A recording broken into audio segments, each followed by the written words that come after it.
Welcome to the Thinking Practitioner Podcast, a podcast where we dig into the fascinating issues, conditions, and quandaries in the massage and manual therapy world today. I'm Whitney Lowe. And I'm Luchau. Welcome to the Thinking Practitioner.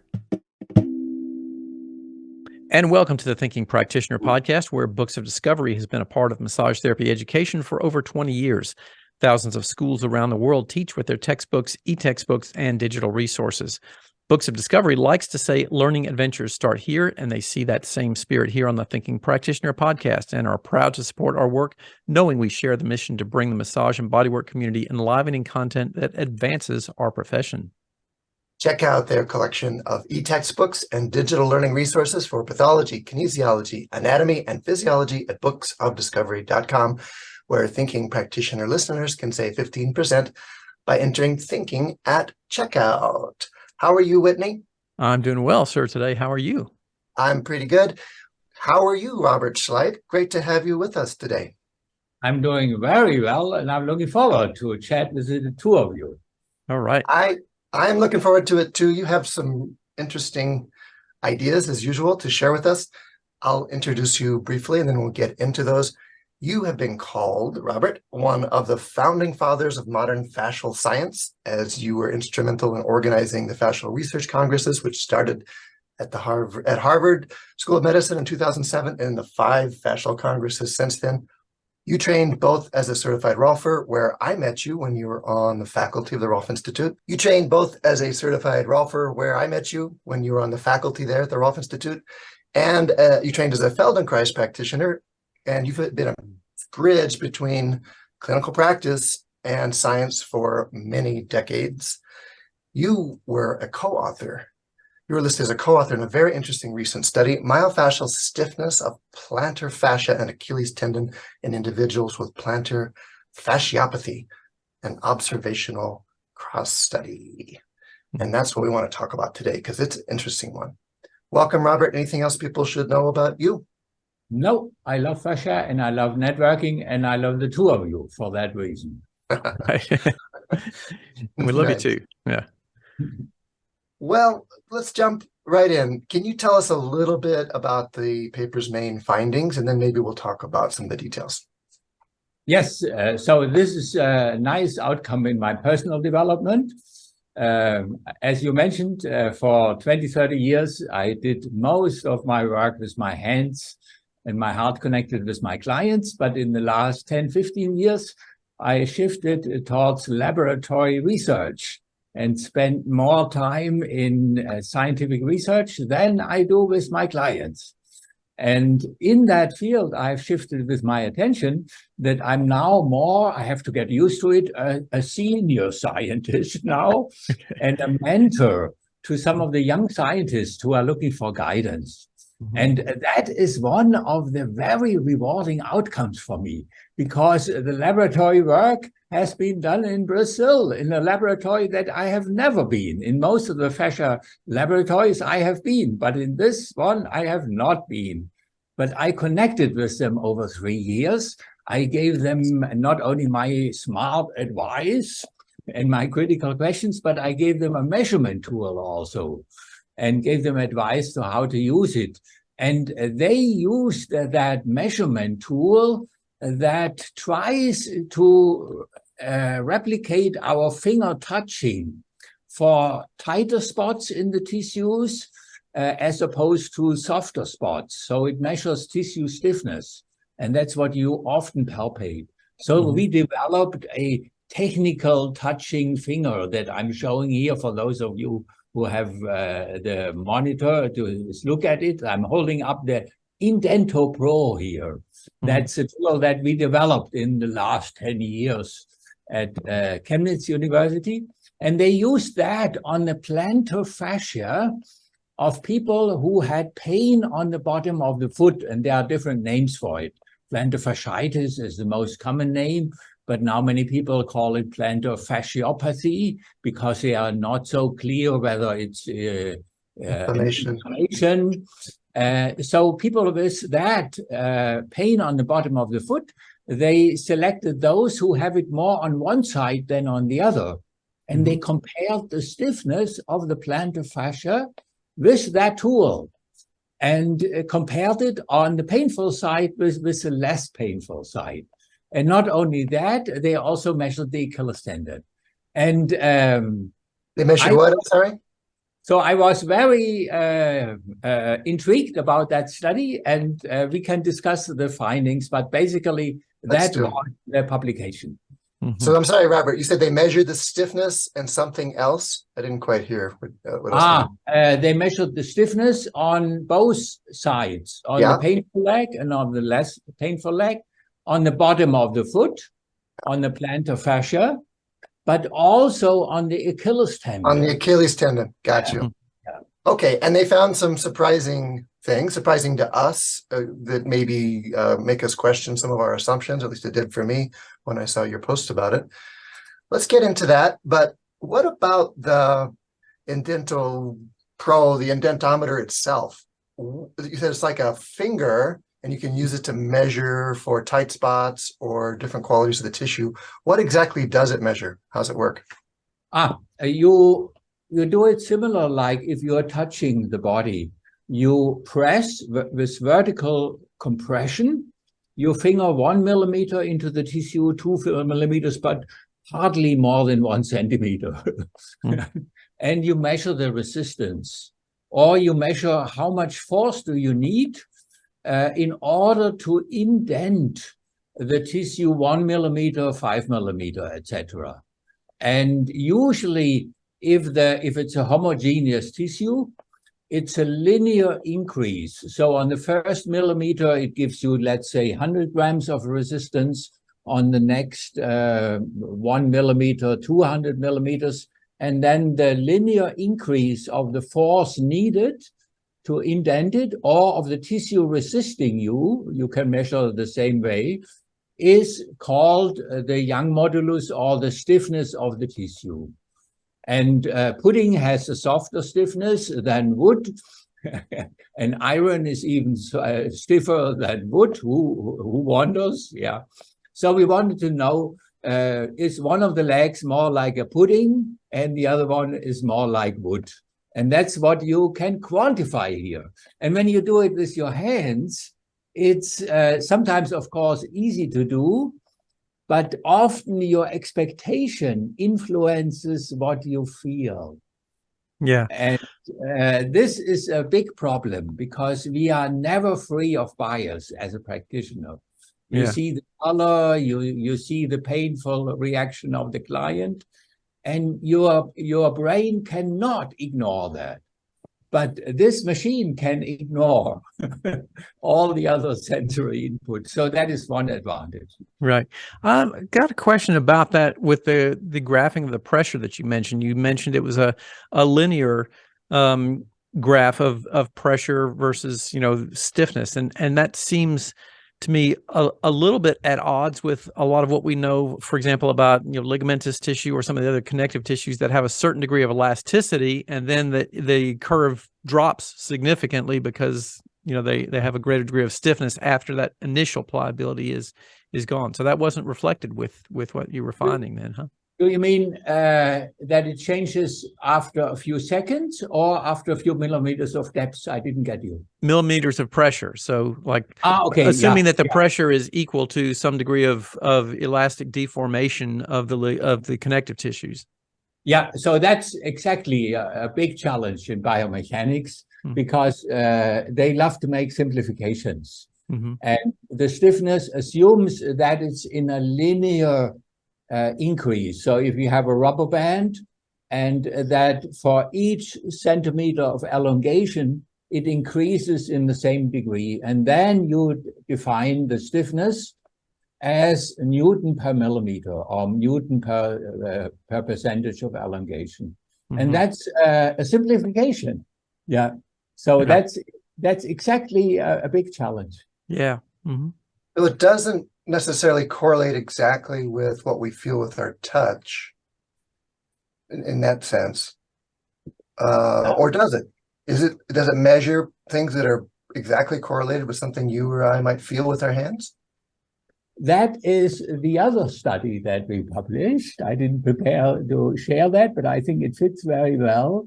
Katja Bartsch and I published a couple of months ago exactly an exploration of your wonderful question, Whitney. Mhm. How do we palpate, and which machine is good at palpating if you have several layers of tissue lying on top of it with different stiffness? Yeah. And that's what you have in the human body. Mhm. For example, and that's a big challenge also, Till, because the skin is a really tight tissue. It is a piece of leather. I just returned from a wonderful dissection with Carla Stecco and John Sciacchi and many others. Libby Eason was also there in northern Italy, and I think they are still dissecting as we are talking now.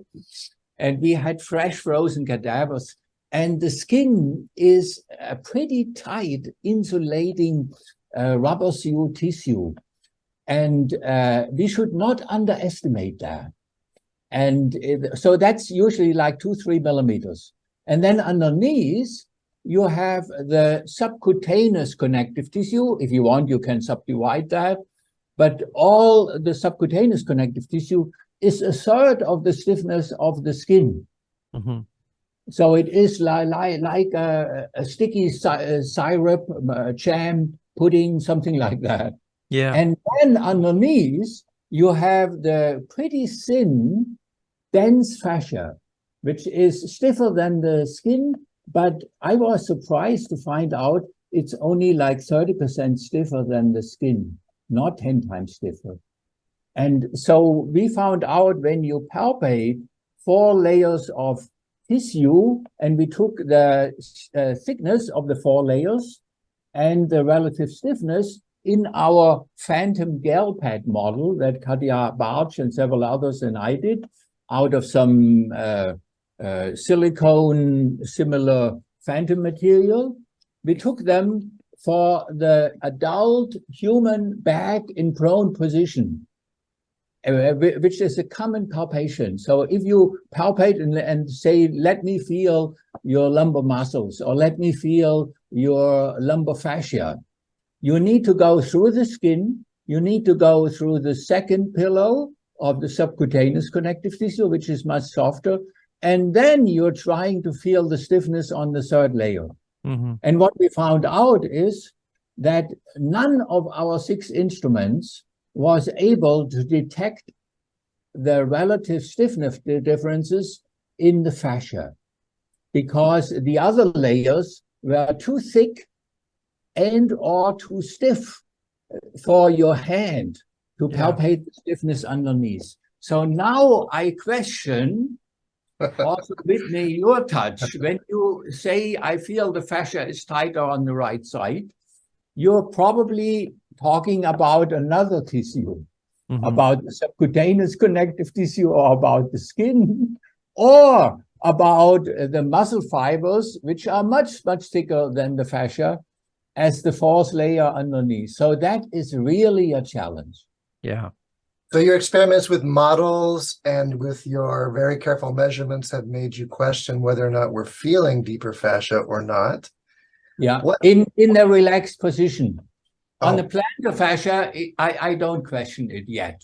Aha. Because the plantar fascia is really thick and stiff, and the subcutaneous connective tissue, except for the heel pad, but in the middle of the foot where the study was conducted, is relatively thin. So Okay. I in this study, I trust that the stiffness that was measured with this indentometer was mainly influenced by the fascia and not by one of the other 3 layers. But so in the human lower back, in somebody who lies relaxed in prone position, I question it now. Question our ability to feel that specific deeper layers. But in this case, you're pretty comfortable with what you were measuring. Well, just before we move on to the results, what does this measurement do for us? Does it have direct clinical applications? Would I be using your device in my practice, or is it mainly a research tool? You could use it, actually, if you work with somebody over several weeks, because in one session, you don't need it. except as a sales thing to tell the client you have 28% here, and they are impressed and they think Till Luchau is much better equipped than the guy next door. But honestly, you don't need that. But because your hands should be able to palpate significant differences, this will be finer. But if the difference is so small that only this fine instrument can feel it and not your hands, then you can also question, does it really matter? You know, if the difference is only 0.5%.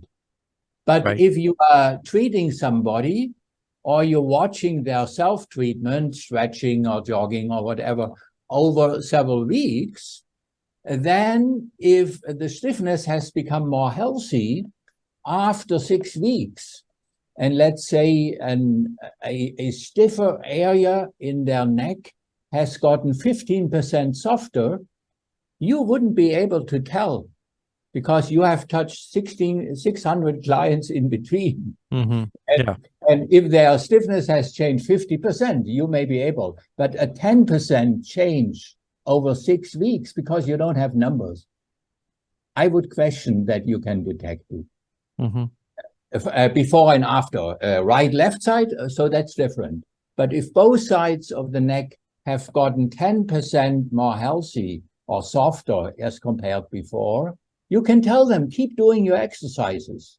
You know, we have a very good chance that in half a year you will be out of pain because already now you are 18% better than you have been. And that's the advantage. A tool has numbers and your fingers don't have numbers.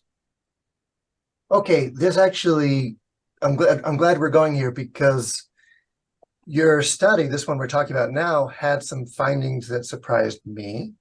And there's actually been very little research done, as far as I know, on direct correlations between tissue qualities and pain. Stecco did a couple, Helen Langevin, of course, did some. But the study that you were co-author on found a correlation. Do you want to tell us about that? Yeah, because normally, I think most practitioners preach it at least 3 times per week, that there is a vicious cycle between tension and pain. You know, that they are chasing each other like a chicken and the egg. And you can start the vicious cycle with an increase of muscular tension that leads to mechanical pressure on the nerve, which by itself could elicit pain, or it leads to a lack of circulation, accumulation of waste products, etc. And then that leads to pain, and pain by itself would, according to that model, increase the muscular tension. That is a very plausible concept, and it often fits to our clinical experience. But even before the study and the surprising result found, other studies by Paul Hodges and many others have shown in low back pain, it is often the other way around, that the area of the back, let's say at the lower lumbar spine where you have your pain, or if it's more on the right side than on the left, on this side, the stiffness of the erector spinae myofascial tissue is softer on the painful side. And you also see in EMG that given the same task, the muscles are less active on the painful side. So that is another pain model where the pain inhibits muscular contraction. And then that can lead to chronic pain via many mechanisms later on. And then you have to think completely different. How can I activate these silent inhibited muscle fibers, including their motor nerves and the brain regions much more? So that was already an indication that sometimes it goes the other way. Now, here on the plantar fascia, it has been shown to be a similar dynamic as I just described for back pain, that the side of the foot that has more pain is softer on the plantar fascia, but also on the Achilles tendon, even so they often didn't have pain in the Achilles tendon, but the Achilles tendon seems to be mechanically linked with the plantar fascia. I want to stop for a second and underline that. So the softer side was the more painful side, or vice versa, and that extended to the Achilles tendon, suggesting a link. So these are the two main outcomes. And there have been in the last 2 years other studies pointing in that direction with elastography. That is a very expensive technology that's very trendy now among medical doctors who have lots of research money. But there are also questions about this method. But now we have a more palpable technique that is more close to how we as physiotherapists, as manual therapists, explore stiffness. And it points in the same direction as the elastography studies in the last 1 or 2 years have also shown. And they also showed in plantar fasciosis, the fascia on that side is softer than on the healthy side. Did you all, I'm sorry, go ahead. Whit. Okay, I was just going to say, I'm curious if you had any thoughts or ideas about if the softness in or the decreased degree of stiffness on the painful side is more cause or effect. That's a great question. Yeah. So in standing, it would make a lot of sense that you stand more often during the week on your non-painful side. Mm-hmm. And that then is a mechanical stimulus for that side to become stronger and for the other one not. Yeah. Mm-hmm. So that could be one mechanism. How what you measure is not the cause of it, but is the result of it. The same has been described for the inhibition on the back muscles too. So it could go that way. In walking, it's more complicated because in walking, you have your full body weight or almost your full body weight on one leg at a time. So you can shift how many milliseconds you are on it. But the maximum loading should be similar on both sides. Mm-hmm. You have maybe a longer time, but whether that influences the collagen synthesis more or less, that is more complicated. But in standing, I would agree. Mm-hmm. Okay, so if it is related, if stiffness in this case in the plantar fascia is related to pain, do you have any speculation about the mechanism? How does this relate? So in another study, not in the Brazilian study where I participated, they also showed the plantar fascia is thicker. And that seems to be often the case in myofascial painful pathologies. That's what Langevin found on the low back too, huh? On the low back, so that the painful tissue is thicker, but it seems to be softer in many cases. And then it could be a swelling.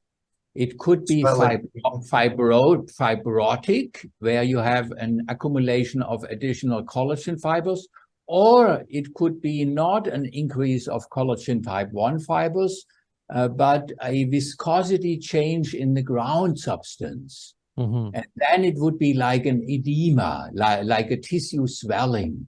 And I think that is most likely the case in many of these plantar fasciosis examples, that you have a viscosity change. And that's now something that we can explore in the future, because if we do 5 indentations in rapid sequence, we can see how is the dampening versus elastic recoil.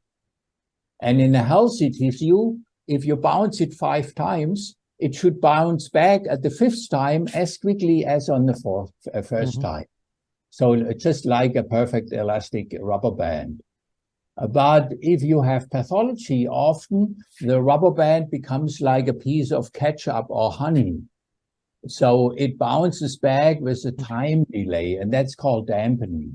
Mm-hmm. And that is now something that we are eagerly looking forward to explore, because that would confirm that it's more a water binding change and more like a local water binding swelling edema change. And that would be very important. So then I use my hands very different. I'm not trying to make hard lumps softer. I'm trying to push the water in and out of the sponge so that it has a different water binding. So would a practitioner, let's go to applications for a minute. Would this research suggest anything that practitioners could use? Like, say, in some cases, water binding or the swelling effect might be related to pain. In other places, maybe densification or fibrosis might be related to pain. Yeah. Are there ways a practitioner could tell, or have you added something to our repertory or ability to sense that? I would train my hand whether I have a viscosity change or just a stiffness change included in it. And I would compare vertical compression with diagonal or shearing compression and see if it's mostly a shearing change between the pathological tissue and a comparable healthy one on the other leg, for example, or whether it's only a stiffness change in a vertical palpation. So that would be a nice teaching thing we could do together in our next pre-training together, Till. Yeah. So we have a palpatory laboratory where you do vertical pressure, and then one where the stiffness is the same, but the shearing angle is more restricted. So can you elaborate on that a little bit of just like what would be the difference between those? Like what would be the cause for the difference in those between the vertical compression and the shearing compression?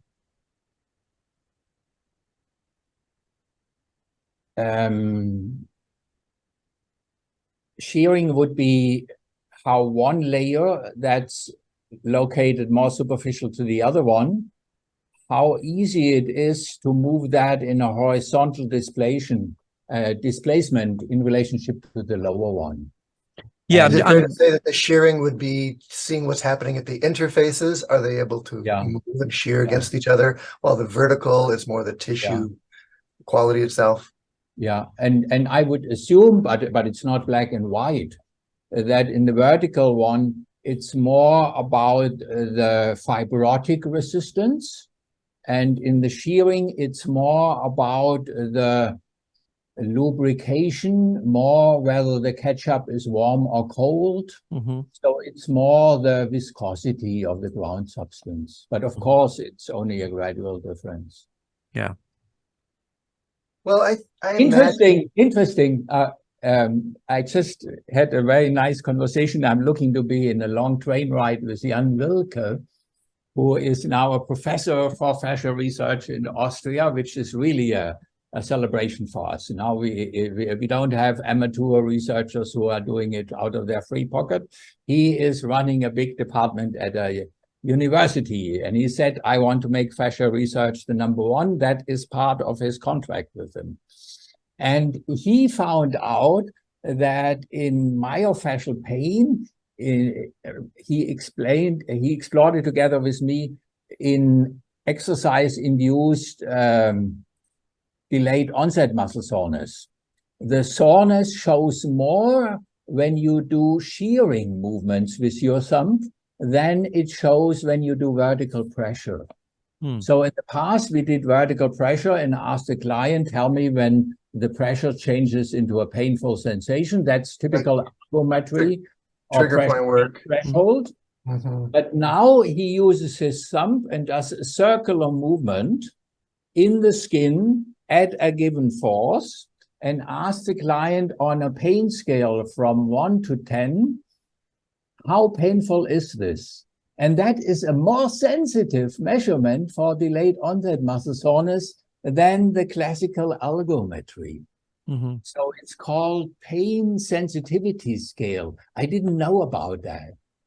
So that will be also something that a clinician could use, that you ask the client how comfortable or how uncomfortable is a vertical pressure on the painful limb and a shearing. So where you take your thumb and you make circles in the tissue and you shear the skin 2 centimeters in a large circle in all 4 directions. And if the pain is more elicited with the second style, you may have more ground substance change related with inflammatory cytokines than a classical fibrosis. That's at least our current speculation. Mm-hmm. And then what really counts from the client's point of view is our ability to change that or help that or to change the pain. So I'm just thinking for myself, there's such a role in checking in with the client, talking to the client, getting their report. You mentioned the pain scale, but even over time, having them notice or report back is what we're doing, increasing the pain, decreasing the pain. That's a lot of the information loop I'm using as a practitioner as well. And I think we should, so when you work on the bottom of the foot, you should not only use vertical pressure, so you use your fingertips or your thumb or whatever, and then you ask the client to reach forward, to step backwards, so that you create diagonal angles in the tissue. And then you see how is the pain sensitivity in each of these directions. Mm-hmm. So I think we have been always doing that. But that also means foam rolling is very limited. Unless you fix the roll that it doesn't roll anymore. There are now devices. So you fix the roll that it doesn't roll, and then you do a shear. Yeah.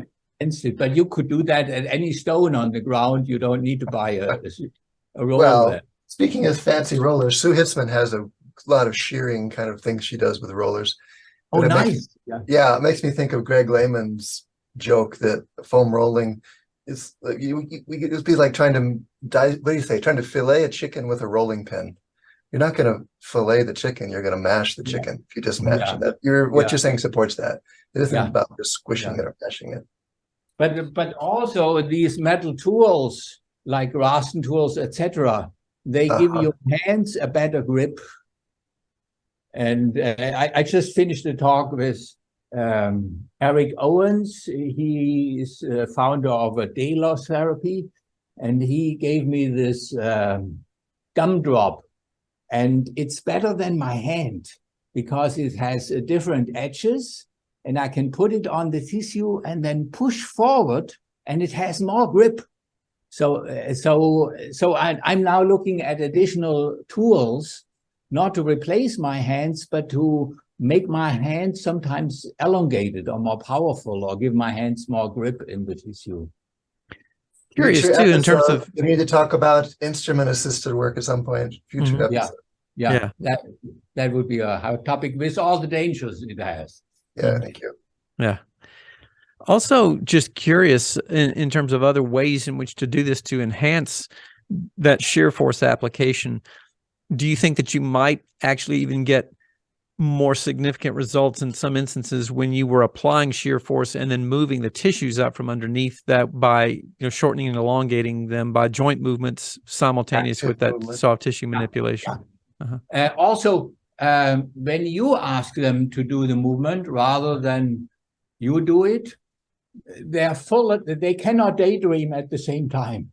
Mm-hmm. If you tell them, keep going, they are a little bit more, yes, they are now slower. Mm-hmm. Their full engagement is precisely where you're interacting with them. And so that's another important aspect, of course.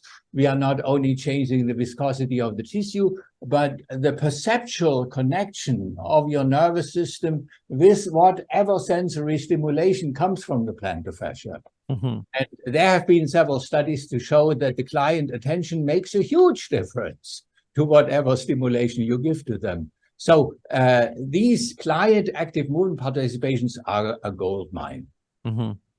There's the idea that pain's function is to get our attention and shift our behavior. So why wouldn't we use our client's attention when we're working with pain as well? That's a nice one too. I like that. I enjoyed seeing your Facebook post about this. We'll go ahead and put a link to that in the show notes where you talked about some of the clinical applications.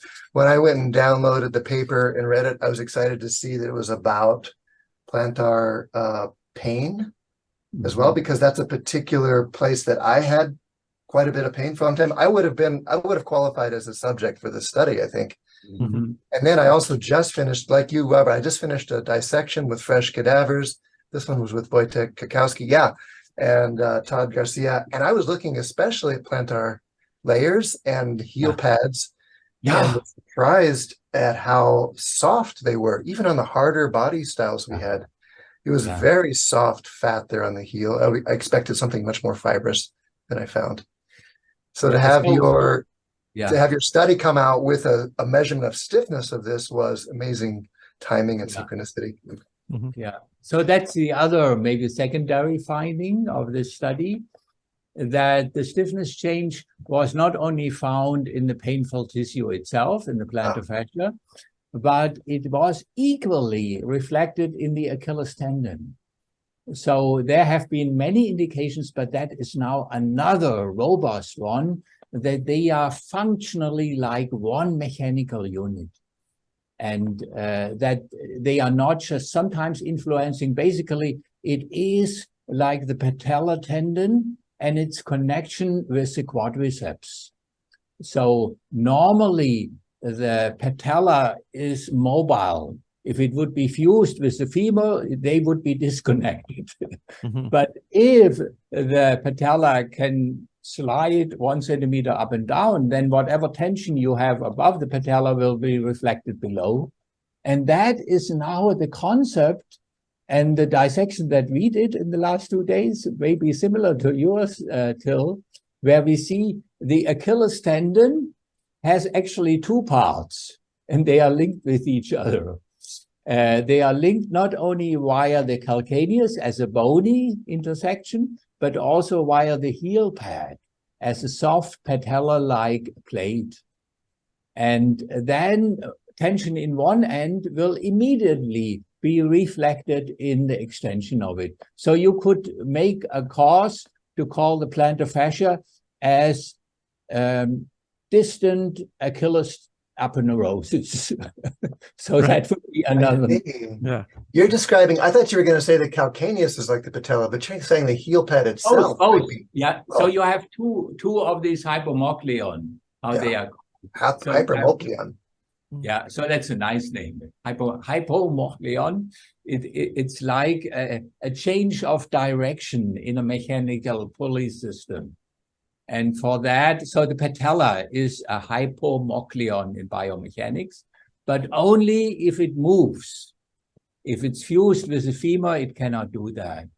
So both the calcaneus, when it's free to move, for example, in a closed chain with your foot on the ground and the heel in the air, then the calcaneus can be like the patella, a hypomocleon, a shifting piece in between 1 or 2 pieces of mechanical tension.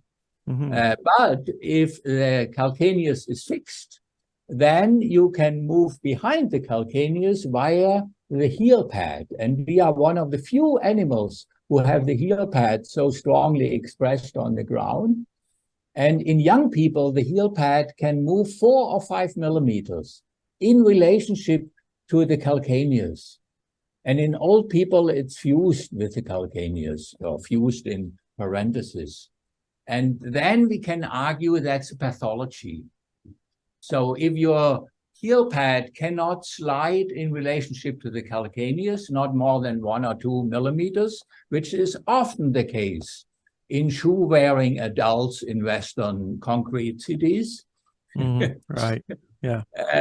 That's as pathological as if your patella would be fused with the femur, and then you wonder why the tension transmission doesn't work anymore, and why the rectus femoris cannot influence the knee joint angle anymore. So this is a very nice concept, and that study emphasized that it's one functional unit.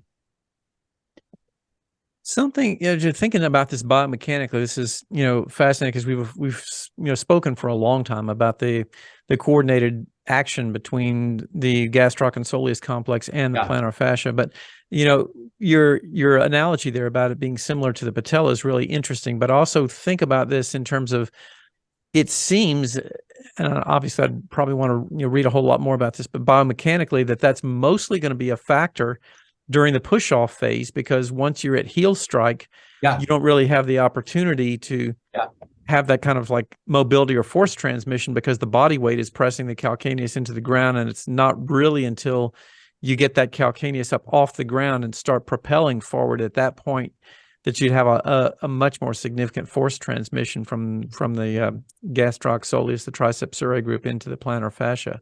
Do you think that's relevant there? I think it's very relevant. Imagine your children would never walk normally. They would always walk with their knees on the ground. And then the patella would lose its mobility, maybe. It would fuse with the femur. And then the patellar tension may not reflect the tension of the quadriceps anymore. So I think it's very important that for children and also in puberty, you are not just walking. In walking, we land with our heel, and then you have the mechanism that you describe.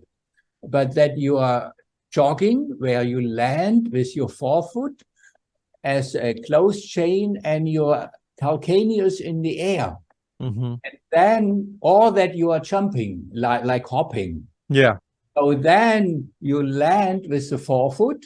The plantar fascia it gets a lot of tension that pulls the heel pad slightly more forward until it gets resistance from the calves, and then it may be pulled in the other way. So you have that dynamic going forward and backwards of the heel pad, but also of the calcaneus. And you have that when you land with your forefoot.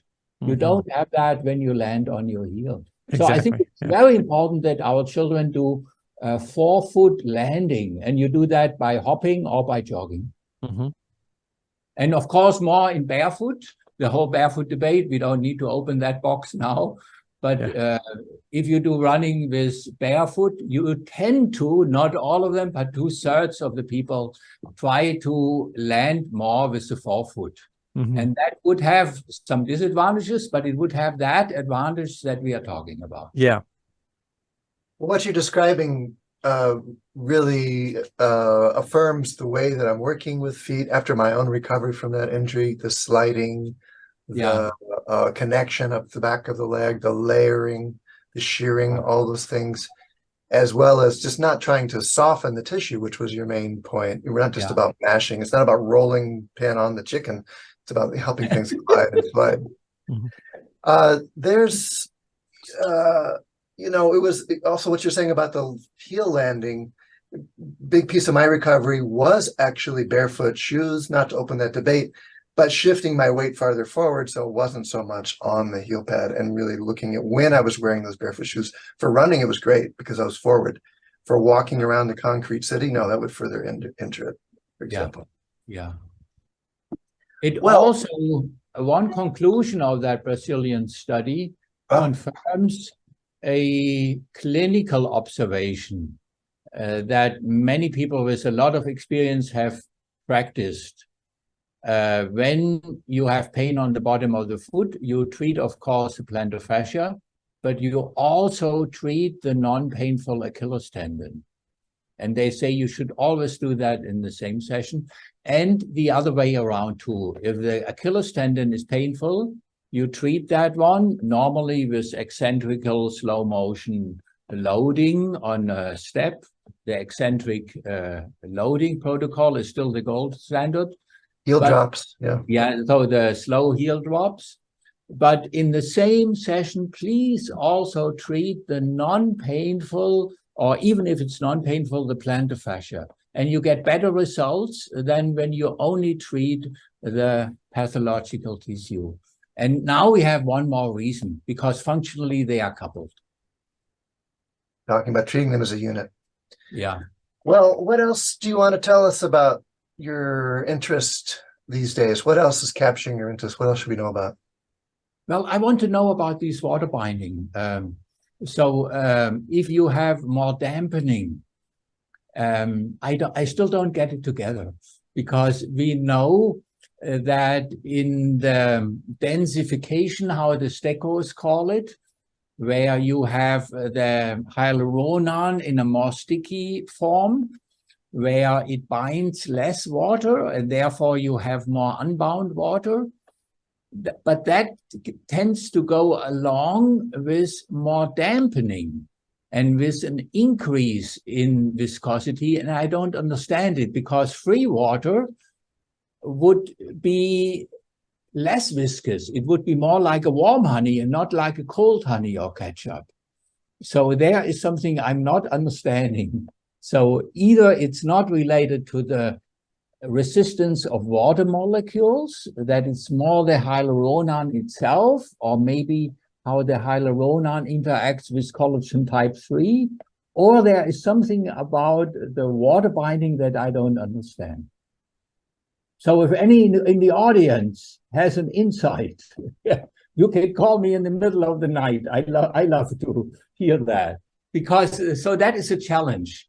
So when you have, for example, an epicondylitis, Antonio Stecco has shown that, then you have a higher viscosity and you have hyaluronan in a less water binding condition. And therefore, the water that is in the tissue, and that is not less than before, should be in an unbound condition, and we should call that edema. But unbound water should have less resistance to movement, but it seems to have more viscosity, and I don't understand it. Well, I personally have looked to you for decades now to help me increase my understanding of what's going on, of the mechanisms and possible explanations, and then to question my assumptions. So there's still so much to learn, and thank you so much for your continued questions and discoveries and contributions here. I have another one. Okay. We are now doing some stiffness measurement, not in prone relaxed position on the lower back, but in the yoga child's position. Because there the muscles should be as pudding soft as in prone relaxed position. You can measure that in with EMG, but the fascia should be 3 times tighter, and then it may be possible to feel fascial stiffness on one side as opposed to the other side, if there is a stiffness difference. So that's something one. So we want to explore pre-stretched positioning, how that influences what you touch and how stiff a tissue is, even if the muscles are relaxed. And I think that's an important dimension, because if you place the client in a pre-stretched position and they are relaxed, the muscle pudding should be as soft as before, but the fascial envelope should be much, much tighter. And then you may be able to palpate. So that's something that we are doing now. Fascinating stuff. Down. Yeah. So getting clear about it. Well, anything coming up that you want listeners to know about?